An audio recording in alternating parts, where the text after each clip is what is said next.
বিসমিল্লাহির রহমানির রহিম।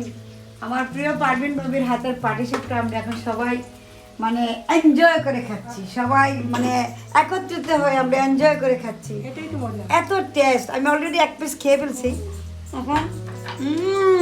Wow, just wow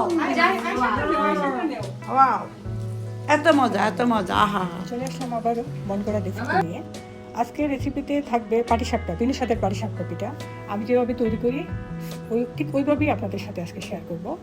প্রথমে আমি 1 কাপ চাল 2 ঘন্টার জন্য, প্রায় 2 ঘন্টার জন্য ভিজিয়ে রাখি, কারণ চালটা যত ভিজবে ততই ভালো হবে। পাটিসাপটা খাবিরের জন্য ওই চালটা যত ভিজবে ততই ভালো হবে। ওই সময় 1 কাপ ময়দাও দিয়ে দিব, সাথে অল্প একটু লবণ, আর থাকবে একটা ডিম। পুরো ডিম যাবে না, ডিমের হলুদ অংশটা রেখে শুধু সাদা অংশটা আমি ওই যে চাল ময়দা লবণের সাথে দিয়ে দিব। তারপর ব্লেন্ডার করে আমি ব্লেন্ডার করার সময় আমি পানি ওই পরিমাণে দেবো যাতে করে পানিটা বেশি না হয় আবার কমও না হয়। অল্প অল্প করে দেন পানি, সমস্যা নাই, কিন্তু আবার বলতেছি খামিরটা যাতে পাতলা না হয় আবার বেশি ভারী না হয়। কারণ পাটিসাপটাটা ওই খামিরটা ভারী হয়ে গেলে কি হয়, স্বাদটা কমে যায়। আর পাতলা হয়ে গেলেও যখন আপনি সসপ্যানে দেবেন তখন দেখবেন যে আর ওটা পিঠাটা সুন্দর হচ্ছে না। তো দেখতে পাচ্ছেন আপনারা আমার ওই গুলাটা কীরকম হয়েছিল, বেশি পাতলাও না বেশি ভারী না। ওইটা আমি রেখে তৈরি করে এক সাইডে রেখে দিলাম। পুরটা তৈরির জন্য প্রথমে আমি 1 কেজি দুধ চুলা বসাবো, খানিকক্ষণ বয়েল করে নেব। যখন দুধটা জাল হবে, যখন বলক আসবে, তখন দারচিনি এলাচ আর তেজপাতা দিয়ে দেবো। 2-3 মিনিট ওইটা তেজপাতা এলাচটা রাইখা যখন স্মেল আসবে তখন কী করবো, আমি ওটা দুধে রাখবো না, ওটা উঠে ফেলে দেবো। কারণ কি, ওটা যখন পিঠার ভিতরে আমাদের মুখের ভিতরে যাবে তখন হয়তো একটু বিশ্রী লাগবে, এই কারণেই আমি ওটা উঠে ফেলে দেবো।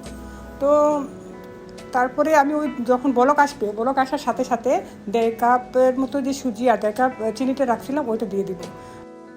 আমি এর আগের দিন, যেটা আমি আমার মন করা জিনিস, যেটা আগের দিন কী করছি, 1 কেজি দুধের মধ্যে ওইটাতে আমি ছানা তৈরি করছিলাম। দুধ দিয়ে ছানা তৈরি করে ফ্রিজে রেখে দিয়েছিলাম। কারণ দুধটা যখন ঠান্ডা হবে তখন ওই ছানাটা, আমি যে ছানাটা বের করছিলাম ওই ছানাটা একটু সুন্দর আসবে।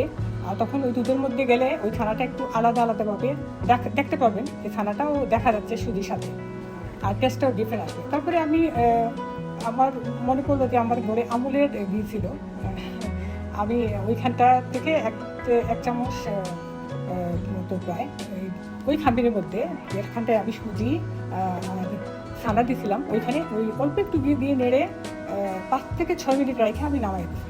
ওটা খানিকক্ষণ ঠান্ডা হলো, ঠান্ডা হওয়ার পরে আমি ওইদিকে সসপ্যান বসাইলাম চুলাতে। সসপ্যানে অল্প একটু তেল, বেশি না, অল্প একটু তেল ব্রাশ করে, বেশি হবে না কিন্তু, বেশি হলে আবার পিঠাটা সুন্দর আসবে না।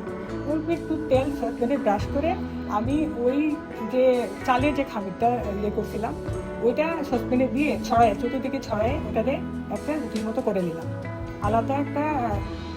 আপনি আলাদা একটা জায়গায় ওই রুটিটা রাইখা এর ভিতরে পুরটা, সুজির যে পুরটা আমি তৈরি করছি ওই পুরটা ভিতরে দিয়ে সুন্দর করে রোল করে নেবেন। আমার সসপ্যানটা অনেক বড় ছিল, তো অনেক বড় পিঠা হয়েছে, ওটা 2 টুকরো করলে বেশি খারাপ দেখায়, আমি 3 পিস করে নিয়েছিলাম। তো পিঠাটা তৈরি হয়ে গেল। আর আপনারা ঘরে তৈরি করে দেখবেন, যদি ভালো লাগে, আপনারা যদি তৈরি করেন আপনাদের পিঠাগুলো কীভাবে হয়েছে ওইটা একটু কমেন্টে আমাকে জানাবেন প্লিজ। আর আমি তো এক্সট্রা যেটা দিয়েছিলাম, আমরা বলতেছি মশলা যেটা ছিল ওইটা ছিল সত্যি